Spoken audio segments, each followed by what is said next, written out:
ini dengan penuh sukacita, dengan semangat, dengan tidak kurang suatu apapun. Amin. Amin. Baik, Andre, silakan. Ya, hari ini kita kumpul di acara Komisi Menyapa Dekenat 2024 dengan tema berbagi kasih, berbagi sukacita, berbagi kesempatan.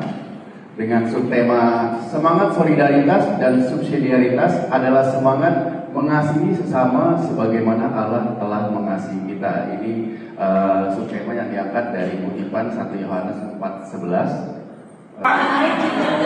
Silakan Mas Adelian, kata sambutan dari Romo ini.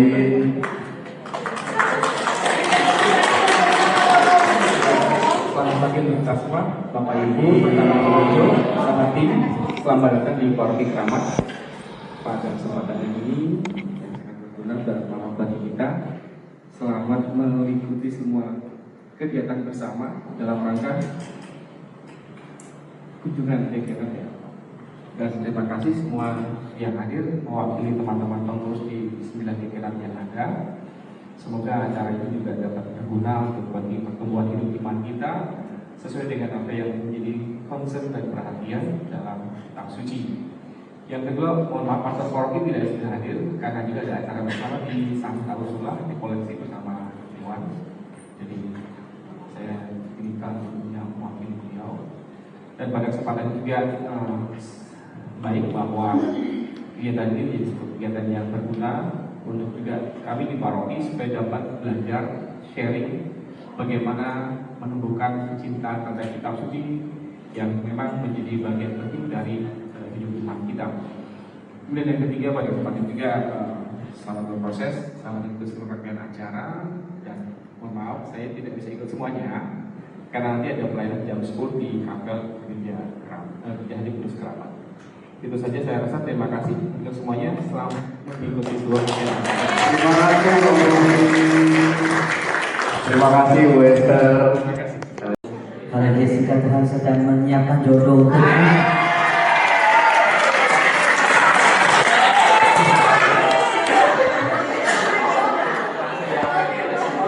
Jadikan tahun ini kesempatan buat Tuhan menunjukkan kasih-Nya yang paling luar biasa untuk hidup kita masing-masing, di mana kasih itu kita temukan dalam pelayanan kita.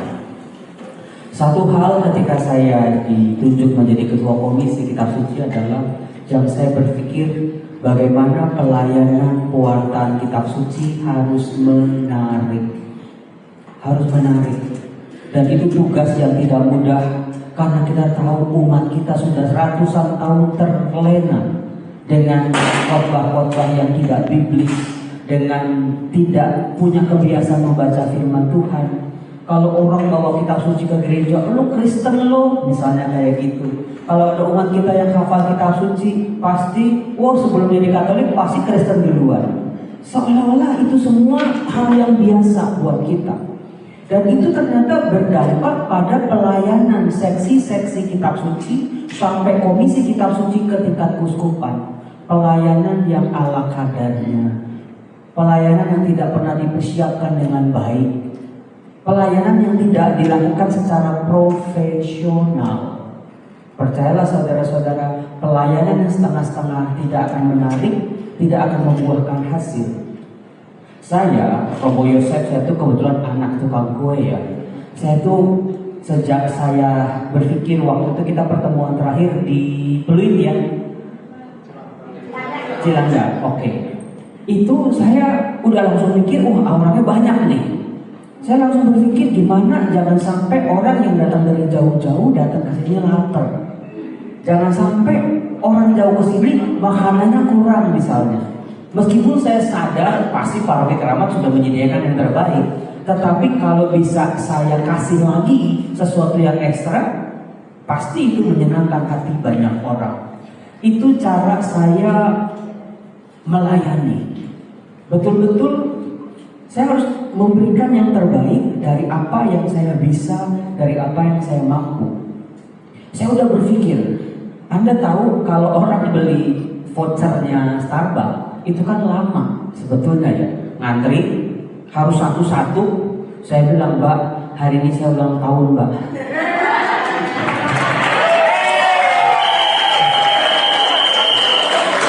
Saya 20 voter Starbucks untuk orang-orang tim saya bilang, Mas, kalau 20 nanti satu-satu lama, nggak apa-apa saya tungguin. Saya udah mau ngukur waktu gitu ya. Gimana saya jam 9 bisa sampai di sini? Maka tadi setengah 8 saya udah langsung di Starbucks, udah nyiapin satu-satu seperti ini. Jadi nanti akan saya kasih kepada Anda. Karena ini 20, hadiahnya juga di atas meja itu banyak, maka peluang menang itu sangat amat terbuka. Dan yang lain lagi ya, ini saya mancing-mancing aja, bahwa Romo Yesus itu nggak pernah kaleng-kaleng. Nah, ini akan saya Bible Learning with Father Joseph, bisa dibayangin effortnya ya. Kemudian yang ini beda lagi.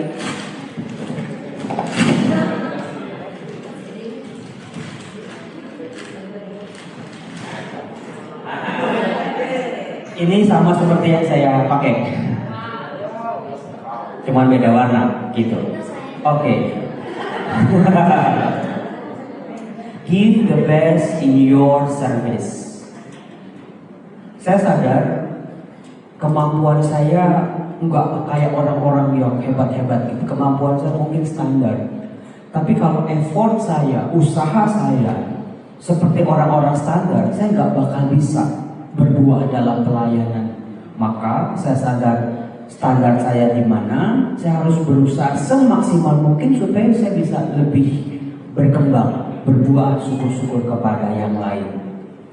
Soal profesionalitas, ibu bapak saudara-saudara, di depan saya ini ada, nama kuenya apa nih?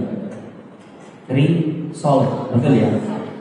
Saya sadar betul mama saya setiap bikin kue itu nggak pernah boleh asal-asalan. Karena apa? Karena buat dagang. Kalau buat makan sendiri aja, mama saya itu juga nggak pernah asal-asal. Paling kalau angus-angus dikit, gosong-gosong dikit gorengnya, baru buat anak-anaknya. Tapi untuk jualan harus konsisten. Hari ini bentukan risolnya harus kayak gini, ukurannya segini, warnanya segini, rasanya ya segini, nggak boleh berubah. Besok meskipun bikin dari adonan baru lagi harus sama. Profesionalitas juga menuntut yang namanya konsistensi.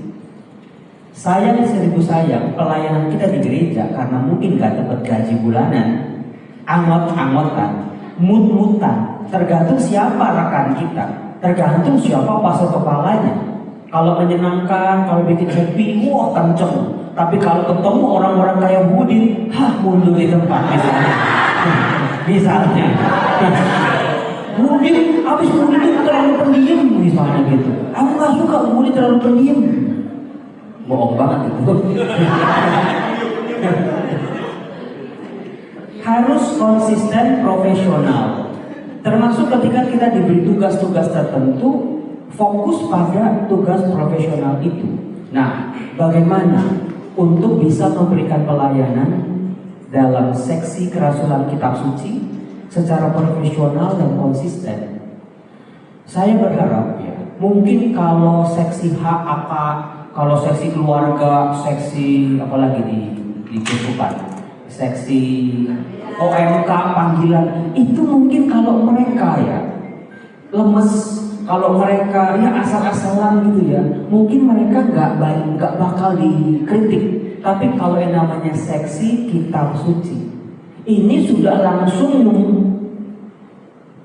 berkaitan dengan sumber kehidupan orang beriman.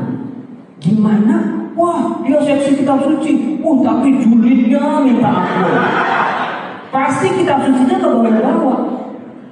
Dia itu seksi kitab suci, tapi dia ternyata di rumah tangganya berantakan. Orang pasti melihatnya seksi kitab sucinya dulu, karena kita sedang melayani firman Tuhan. Ini sebuah pelayanan yang nggak main-main, dibutuhkan selain profesionalitas, konsistensi, dan juga ini. Aku berkembang, aku diubah dalam pelayananku. Kalau seksi kitab suci, komisi kitab suci cuma berdebu dari satu acara ke acara lain, nggak membawa perubahan dalam hidup kita sebagai pelayan, percayalah pasti nggak akan berbuah. Maka sadari, aku sedang melayani firman Tuhan, itu luar biasa itu.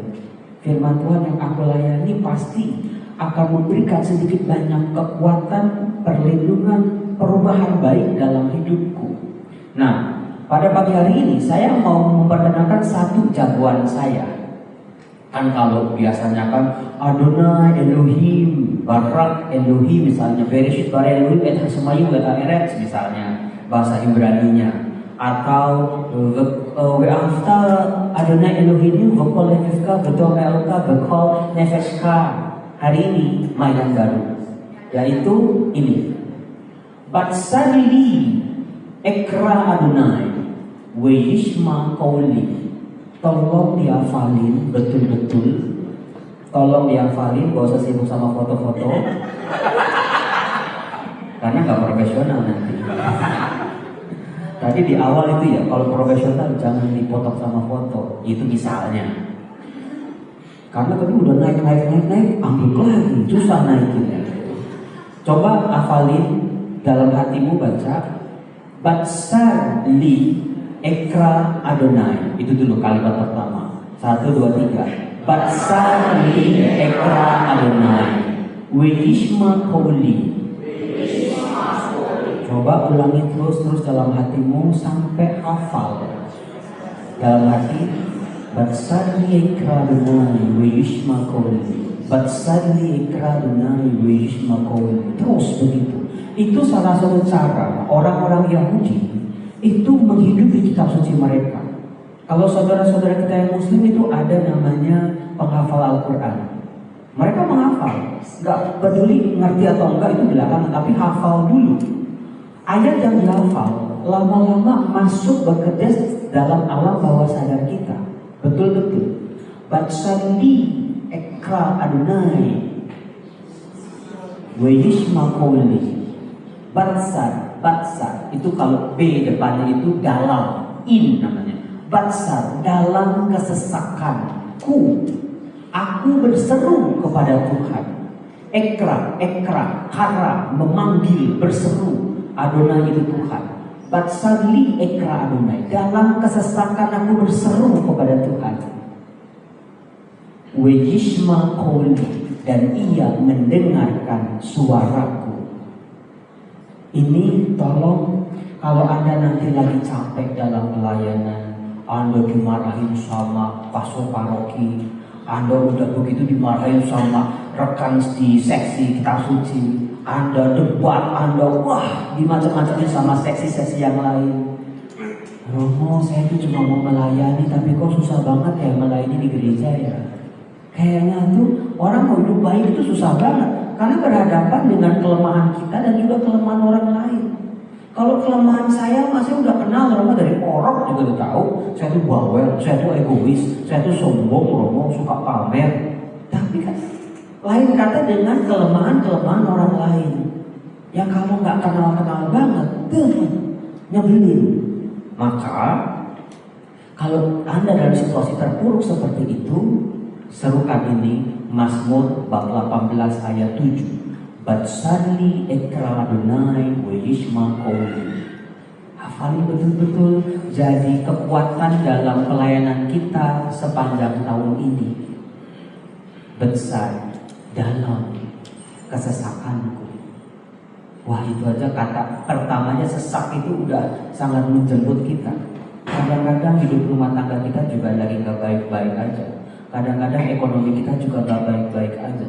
Tapi dalam pelayanan di gereja aku harus bisa menunjukkan wajah pelayananku. Gak bisa hidup ekonomi lagi terpuruk lalu ketika melayani jadi galak, jadi senggol dikit bacok misalnya. Jangan macam-macam, jangan nanya mulu, capek banget. Gara-gara efek di rumah misalnya. Dan itu kekuatan ini besar dalam kesesakanku. Siapa di sini yang pernah sesak?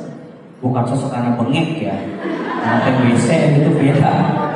Tapi sesaknya itu, aduh, masalah datang silih berganti. Yang ini belum kelar udah datang lagi. Ya mending datang sendiri, yang kadang-kadang datangnya bawa temen lagi. Udah gitu penghasilan kita udah lagi ikat pinggang, udah lagi dikenceng-kencengin, tiba-tiba anak sakit, tiba-tiba bini bunting anak ketiga. Itu musiknya setengah mati. Di luar rencana semua. Kadang-kadang tuh berat banget sih Tuhan. Maka besar dalam kesesakan dalam kesesakanku. Ekram Adonai. Aku berseru, bukan berseru di medsos, bukan berseru di teman-teman yang kadang-kadang sih di depan kita kan, kasihan dalam hati, syukurin dulu. Kadang-kadang begitu, namanya hidup kan. Gak semua teman-teman curhat kita itu sedih ketika kita sedih loh. Gak semua teman-teman curhat kita senang tepuk tangan ketika kita hebat. Ada kalanya kita hebat malah dinyinyirin.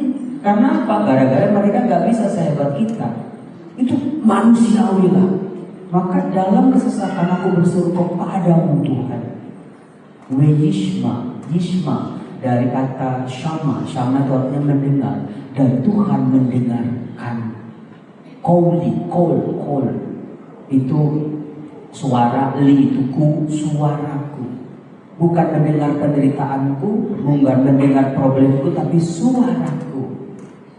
My voice, suaraku. Tuhan gak melihat siapa diriku, tampangnya bagaimana, tinggalnya di mana, pelayanannya apa, tapi yang didengar oleh Tuhan adalah suaraku. Mungkin siapa di sini yang pernah nangis sudah gak ada air matanya lagi? Banyak loh. Itu tangisan paling ekstrim ya. Kalau udah nangis gak lagi berair mata, itu udah dalam banget. Kalau nangisnya udah gak kedengaran lagi suaranya.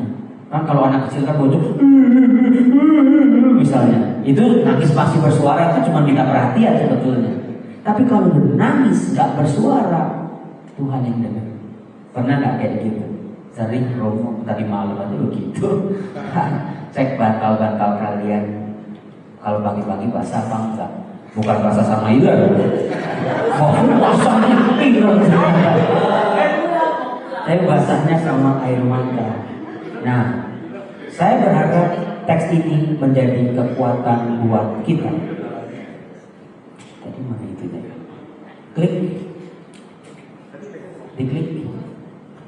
Tadi di saya. Oh.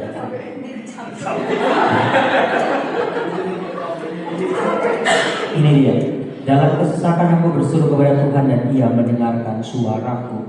Nah, saya mau menggali dua tema yang sering kali menjadi bahan PI di APP, bahan jalan salib. Siapa yang ikut jalan salib dari Jumat pertama sampai Jumat kelima kemarin? Itu setiap perhentian ada dua kata yang diulang-ulang mulu, yaitu subsidiaritas dan solidaritas. Itu diulang-ulang mulu. Saya jadi gemes itu. Yang bikin siapa sih? Dua muka ada, perhentian pertama 2 sampai 14 ada, dua penutup disebut lagi. Itu cuci otak betul-betul itu. Orang Katolik dicuci otak sama dua kata itu, subsidiaritas dan solidaritas. Di pertemuan APP juga diulang-ulang lagi. Maka izinkan saya pada hari ini untuk menggali tema subsidiaritas dan solidaritas. Kebetulan saya menjadi salah satu penggagas tim yang mengusulkan dua tema itu. Kalau temanya solidaritas, ya Anda bisa menebak siapa yang pemain-pemain kunci di balik itu. Karena jujur, solidaritas. 47 tahun saya hadir di sini sebagai imam. Ternyata kita baru yakin hidup kita itu berarti, punya nilai kalau hidup kita berarti buat orang lain. Ini dia. Apakah hidupku berarti buat orang lain? Kalau kita cuma di rumah aja nonton drama Korea sampai matanya mata panda gitu ya. Karena kalau drama Korea kan ada lagi sesi 1, episode 1, 2 tuh sampai habis, belum berhenti. Kalau kita cuma di rumah doang, ya sibuk dengan hidup kita sendiri doang, mungkin apakah hidupku berarti? Nanya ke anak, mami tuh apa sih buat kamu? Ya mami kan yang ngasih duit aku, misalnya. Sakit hati langsung. Ya ampun, mama juga udah gedung, ternyata cuma jadi orang tukang kasih duit doang. Kita langsung merasa hidupku apa sih? Sudah berjalan sejauh ini. Hidupku ini sudah punya wajah yang mana? Wajah pelayananku seperti apa di tengah-tengah orang-orang di sekitarku? Di situ yang saya pahami betul-betul, hidup baru berarti ketika kita punya arti buat orang lain. Saya mau memperkenalkan Anda pada satu figur ya. Waktu zaman pandemi, saya masih tinggal di Samadhi. Waktu masa pandemi kita nggak boleh keluar rumah, kita harus social distancing. Banyak orang-orang di jalanan nggak punya pekerjaan, tukang gojek, tukang bajai, tukang segala macam lah, mereka sepi. Saya yakin kehancuran di masa pandemi dari sisi ekonomi juga banyak dialami oleh kita-kita. Tapi di situ saya menyadari justru di tahun 2019, 2020, 2021 saya dapat berkat dari Tuhan yang jumlahnya banyak. Saya sadar ini pasti sudah persiapan Tuhan. Tuhan pasti sudah mempersiapkan segala sesuatu yang baik. 2 Timotius bab 3 ayat 10. Kepada tiap-tiap orang Tuhan memperlengkapinya dengan atau untuk perbuatan-perbuatan baik. Tuhan ternyata melengkapi. Tinggal bagaimana rahmat itu, berkat itu di tangan saya. Mulailah sejak pandemi itu saya di Samadhi, karena dosen nggak ngapa-ngapain, ngajar cuma jadi dari rumah doang. Di seminari frater-frater lagi pada dikurung-kurung di kamar di Samadhi, nggak boleh keluar juga. Maka aktivitas saya sedemikian leluasa. Mulai saya keliling-keliling di masa pandemi, meskipun waktu itu masih sepi. Saya keliling dari BKT sampai ke arah Kokas. Saya ngelewatin di dekat Terminal Kampung Melayu satu warung gudeg Jogja cabang Tebet. Itu hijau tuh. Saya lihat abangnya cuma bengong aja. Pas saya juga butuh makan, saya parkir motor, saya makan di situ. Kok enak? Terus saya lihat, saya tanya-tanya, Pak, gimana masa pandemi? Wah lah dek, sepi dek. Dan dipanggil dulu dek pertama-tama. Sepi dek. Dulu saya tuh bisa 70 bungkus, sekarang 10 bungkus aja udah bagus banget katanya. Lalu kepala saya langsung muter. Gimana ya? Sekali mendayung 2-3 pulau terlampaui. Kan bisa saja untuk bagi-bagi nasi kotak saya suruh karyawan di Samadhi masak, lebih murah. Tapi gimana? 1, 2, 3, 1 kali mendayung 2-3 pulau terlampaui. Belum mulai. Pak, ini semua yang di etalase kira-kira jadinya berapa bungkus Pak? Berapa kotak? Ya 150 kotak sih. Saya beli semua. Dia langsung kaget. Enggak lagi manggil saya dek. Panggil saya bos. Kan tadi kan dia mungkin underestimate ini bocah nih. Pandemi beli makanan. Dia langsung, siap bos. Langsung, karena saya pakai motor kan waktu itu. Dia siapin kotak-kotak, Pak. Nanti siapapun yang lewat di depan warung Bapak kasih. Oh iya, siap. Gitu, saya tungguin dia masukin ke kotak-kotak, dia bagiin. Di situ, saya mulai ide lagi. Oh iya, jangan bawa motor besok, bawa mobil. Saya kosongin mobil saya, datang lagi, udah gak dipanggil deh. Halo bos, gitu. Terus saya makan nih, Pak. Saya colong nasi gudeg sama tempe sama tahu. Minumnya apa, bos? Teh hangat aja, tawar. Terus ketika saya lagi makan, tiba-tiba dia kasih gini, bos, ini ayam suwir bos, tambahan. Masa makan sama tempe sama tahu doang, dia bilang. Dapatlah saya ayam suwir. Kenapa jangan gitu? Enggak, bos udah baik banget sama saya. Muter lagi otak lagi. Ternyata tindakan saya yang di awal merubah kehidupan dia. Tadinya yang murung, yang mungkin pusing itu karena kalau gudeg itu sehari gak laku basi. Karena pakai santan bukan? Maka ada orang bocah seperti ini memborong itu buat dia luar biasa.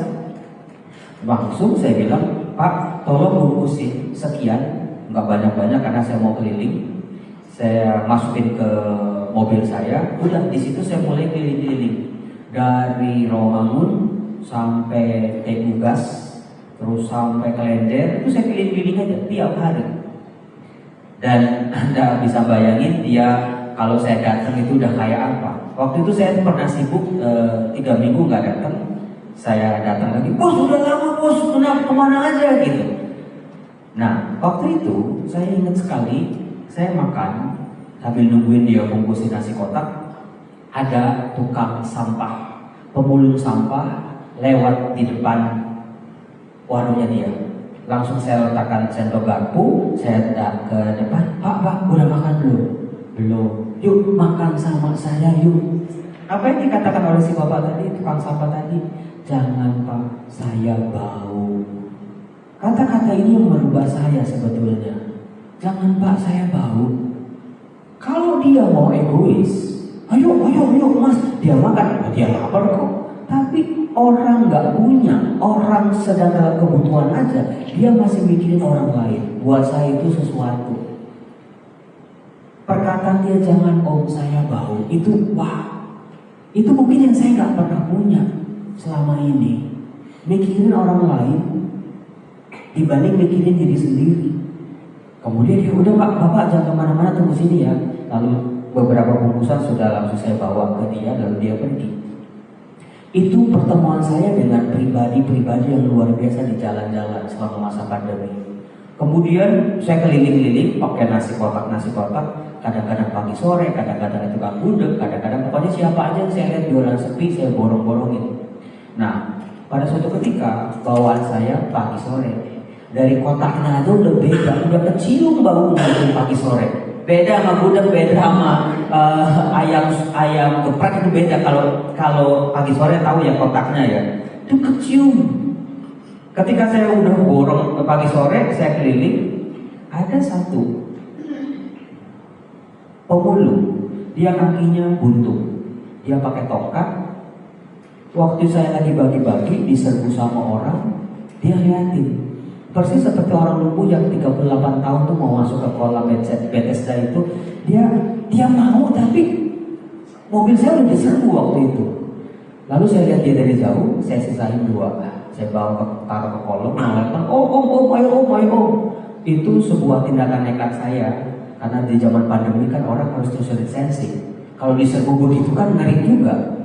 Maka udah saya sisain 2, saya langsung kalau habis saya tutup kaca, saya bilang udah habis. Saya datengin orang lumpuh itu, Pak, makan siang Pak. Terus dia ngomong begini, Pak, boleh nggak Pak, saya kasih ke orang yang itu. Saya lihat dari jauh ada gelandangan lebih parah lagi daripada dia. Dia cuma buntung aja kakinya, tapi fisik sehat. Yang dia tunjuk itu udah berusia, udah tinggal tiduran doang, nggak bisa ngapa-ngapain lagi. Tokoh kedua yang mengubah dan mendidik, membentuk saya di jalanan. Gila, orang nggak punya aja masih bisa mikirin nasib orang lain. Kan bisa aja dia terima nasi itu, ya dia buat dirinya sendiri. Toh ya gua juga butuh, ya orang lain butuh, ya tunggu dulu, ya gua dulu dibutuhin, dipenuhi, bisa kayak gitu. Tetapi si pengemis yang kakinya buntung ini berkata seperti itu, maka saya bilang, Bapak coba ada 2. Dia 2, dia kasih dengan susah payah, dia kasih pengemis yang dia mau bantu itu.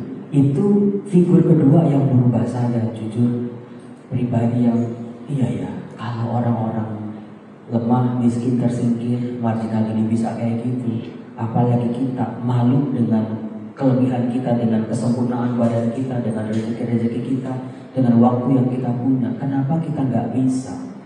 Mulai hari itulah saya menetapkan diri, udah, memang ini mungkin panggilan Tuhan. Saya harus kasih makan orang-orang di jalanan. Toh berkat saya juga makin dibagi, makin berlimpah lagi, makin semangat lagi. Berarti Tuhan sudah mempersiapkan orang-orang yang dipanggilnya dengan segala hal-hal yang baik.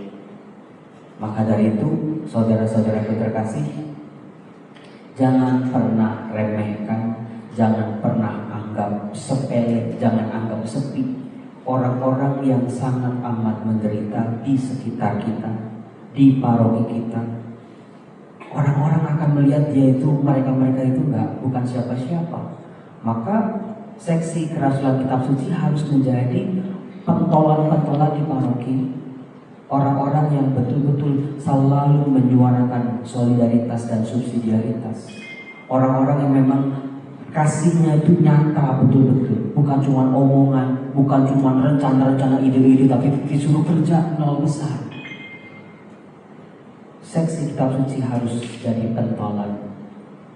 Dan begitu banyak seksi, jangan sampai, bagaimana sunter, wah sunter mas, seksi kitab sucinya hancur tuh gitu-gitu misalnya. Wah itu nanti kitab sucinya lagi yang dibawa-bawa. Jadikan seksi kitab suci jadi seksi kebanggaan pastor-pastor paroki, DPH Anda. Emang top orangnya kalau kerja tulus, orangnya nggak gila, tepokan tangan gitu ya. Orangnya betul-betul nggak egois, orangnya melayani dengan hati. Karena solidaritasnya Allah itu hadir dalam pelayanannya. Gak bisa, oh saya, dia, saya subjek, dia objek. Itu gak bisa. Harus ada relasi kasih di situ antara kita dengan pelayan sebagai dengan orang-orang yang kita layani. Harus ada relasi kasih. Kalau relasinya untung rugi, kalau relasinya malah cipta-ciptaan, pasti gak berbuah. Banyak orang CLBK di pelayanan, banyak orang malah jatuh di sini, entah selingkuh secara sadar tak sadar, entah ya bermain api dalam pelayanannya, karena relasinya bukan relasi kasih sejati. Itu akan menghancurkan kalau nggak dijaga atau nggak direm dari sekarang. Bertumbuhlah dalam pelayanan, dalam relasi Allah Bapa dengan Allah Putra, ada relasi kasih. Relasi kerjanya itu bukan bos-bosan, tetapi relasinya mengalir dari kasih.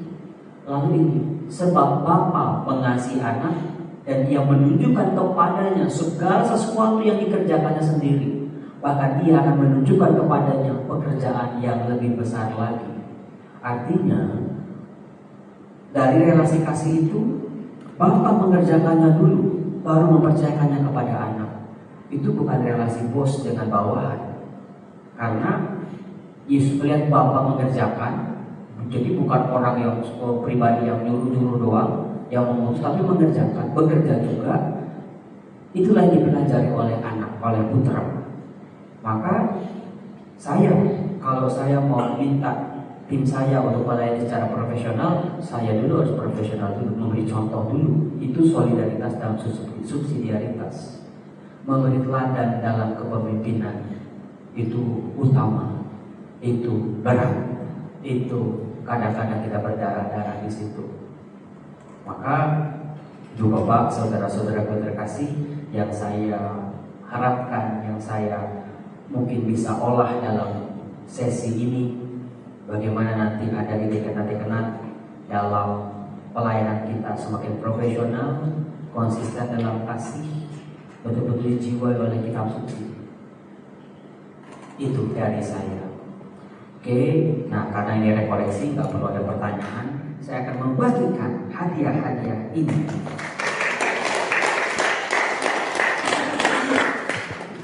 Ini saya. Namanya itu jauh salah.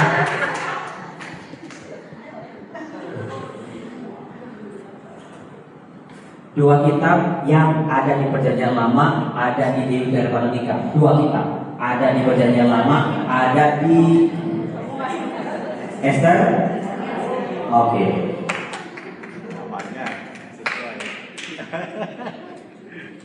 Siapa nama Raja Babel yang berbaik hati kepada Yoyakin? Raja Babel yang berbaik hati kepada Yoyakin. Bab terakhir, dua raja-raja, perikop terakhir. Yoyakin dibuang ke Babel. Waktu itu ada seorang raja Babel yang sangat berbaik hati kepada raja Yehuda ini. Dikasih uang jajan, bajunya dikasih boleh makan bersama-sama dengan dia. Will Meroda, betul kan? Si banyak mau tenang. Will Meroda. Oke, siapa nama bapak dari Abram? Bapak dari Abram, lanjut tangan. Perak. Oke, lanjut. Siapa nama anak-anak dari Nuh? Oke.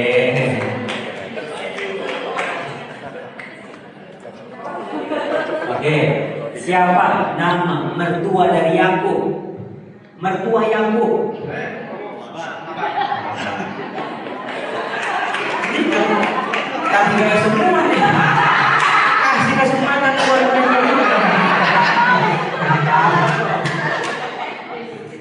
Siapa nama anak-anak dari Naomi? Nama-nama anak dari Naomi. Boleh nyontek. Saya tahu Anda nggak bisa jawab. Boleh.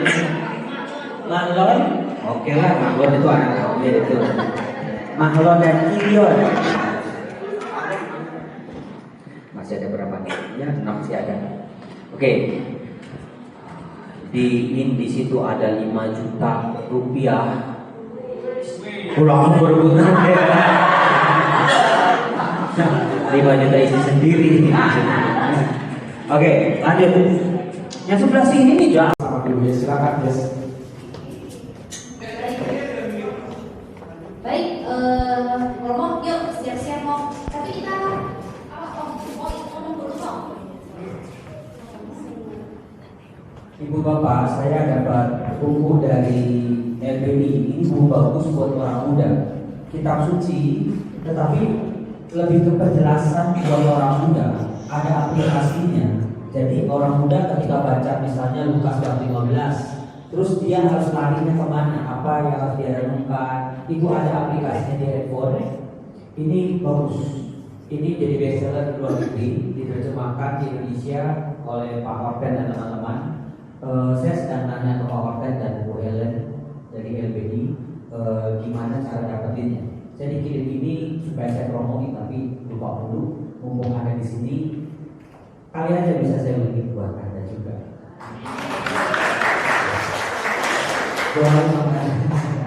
Makanya kalau nonton iklan di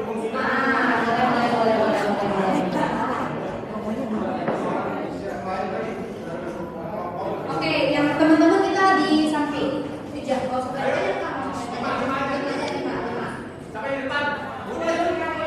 tuan rumah.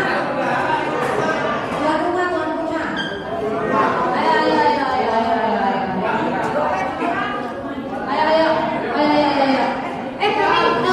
Teman-teman bentar. Romo stay di sini ya, Romo stay di situ.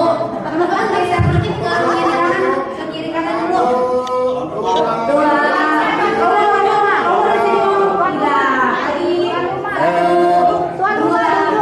Tuan rumah duduk. Bentar. Yang penting. 2, 3. Sekali lagi lagunya. 1, 2, 3.